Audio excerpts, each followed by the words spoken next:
Professor Yechezkel Koifman, who was the head of the Bible department at Hebrew University in the middle of the 20th century, he was an expert not only in Tanakh, but also in ancient Near Eastern literatures. By then there was a lot published.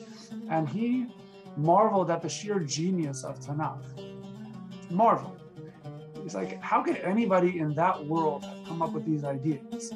They were so, frankly, different and fundamentally different from anything in any culture anywhere nearby. It was simply breathtaking. Just to give a few examples, the idea that there is one God alone was a revolution, but the bigger difference is that our God is above nature.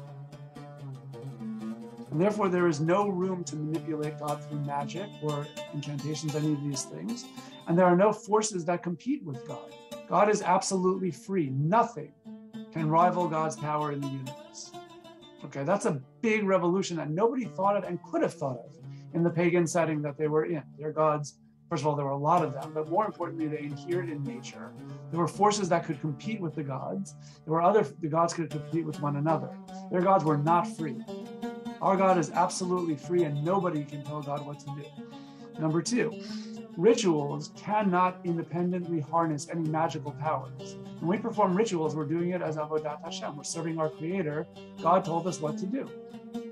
Not so paganism. Paganism, their rituals did stuff to the universe, to their gods, to whatever they hoped to achieve. They worked automatically. Okay, another one is, pagans believe that evil inheres in the universe.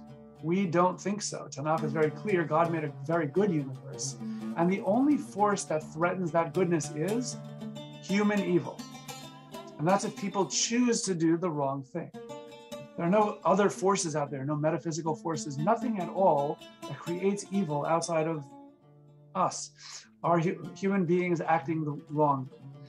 The fact that we have absolute standards of good and evil, pagans couldn't have imagined that, because who exactly could give you an absolute standard? The gods themselves were so flawed, and they were always in disagreement with each other and trying to destroy each other. There certainly was no sense whatsoever that there was a good and an evil.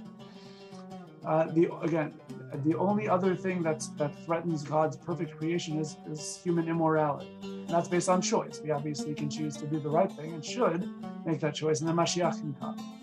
Okay, these were such revolutionary ideas that the pagans had no clue what we were talking about.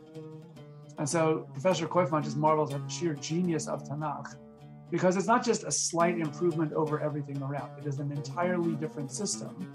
So any believing Jew would say that's because God made it, right? So God was the genius behind all of that.